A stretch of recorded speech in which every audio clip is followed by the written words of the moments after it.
इस घड़ी दे विच सब तो महत्वपूर्ण नाम जिहड़ा पहले नाथ दा है वो मछंदर नाथ होना दा है। आदिनाथ भगवान शिव तो बाद मछंदर नाथ होरां दी गल आउंदी है। जिवें पौराणिक साहित्य दे विच उन्हां दे बहुत सारे नाम ईवन मत्स्य नाल जुड़े हुए, मच्छी दे नाल जुड़े हुए बहुत सारे नाम उन्हां दे नाम नाल जाणिया जाता है। मछंदर नाथ होरां नूं बहुत वड्डे नाथां दे विचों गोरखनाथ ते मछंदर नाथ बहुत वड्डे जिथों नाथां दी दा मुੱਢ ਵੱਜਦਾ है। सो उन्हां दे बारे च बहुत सारा पौराणिक साहित्य तुहानूं मिल जाता है, जिहड़ा मैथिक साहित्य है। पर जे जे जो आधुनिक खोज के आधार पर असीं देखते हैं तो बंगाल के एक इलाके दे विच पैदा हुंदे ने। 9वीं शताब्दी का उन्हां दा पीरीयड बनता है और उन्हां बारे जिहड़ा साखी रूप जां मैथिक रूप ही है कि किस तरीके दे नाल और पंजाब दे नाल जोड़दे आ उन्हां नूं चंबे दे पहाड़ी इलाके दे किसे राजे जां राजे दी राणी दे सम्मोहन च वज्जिया।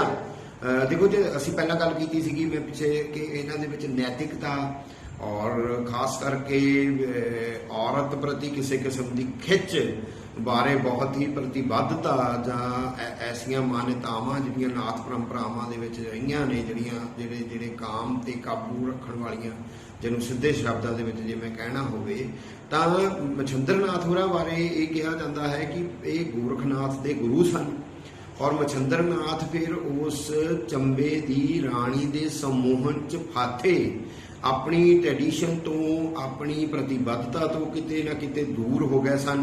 और फिर गोरखनाथ होरी मछंदर नाथ होरां नूं किस तरीके दे नाल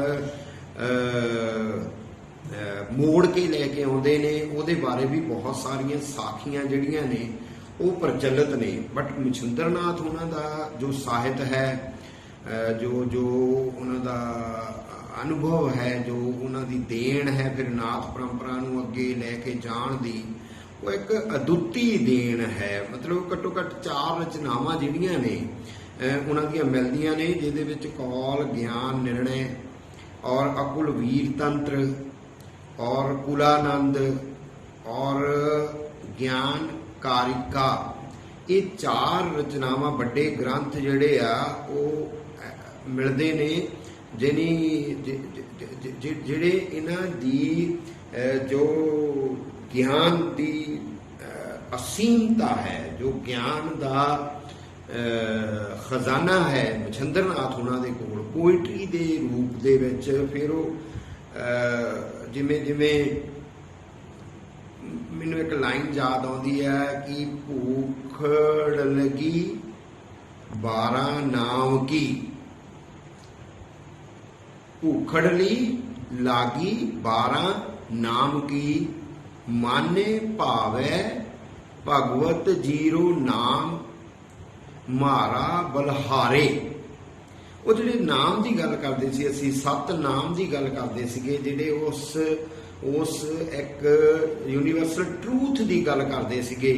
ओहदी भुख कहते मैनू और 12 जिहड़ा है जिन्हों सतगुर कबीरे आण के फिर किते आण के कहते 12 बाट भै सब लोई, जां एक कबीरा जे थी जिन्हें तजी है 12 है बाट, वो 12 तरह की फिर माया के रूप के आउंदे है। बट वो ये मछंदर नाथ होरां दी 12 तरह की उस माया की अंडरस्टैंडिंग जिहड़ी है वो एक लाइन के विच ही जदों कर दिंदे ने। फिर वो जिहड़े शब्द ने उन्हां दे इन्ने जिस तरीके दे नाल तौहीद होना तौकीद कीती मैनूं कि 2-2 मिनट या 3-3 मिनट इन्हां नाथां बारे जिहड़ी जानकारियां दित्तियां जाण, ਉਹਦੇ ਵਿੱਚ समाया नहीं जाना। ये हो सकिया तो आप फिर किते एक नाथ की बाणी बारे हवालियां दे नाल, क्योंकि वो जिहड़े उन्हां दे शब्द ने तुसीं देखोगे कि उहदे विच जिहड़ी भाषा है संस्कृत है और वो सदुगड़ी भाषा है, प्राकृतिक भाषा है। उन्होंने 9वीं तो 11वीं शताब्दियों दी तुसीं भाषावां दी जे करंगड़ी देखते हैं, जिस तरीके की प्रचलित सी,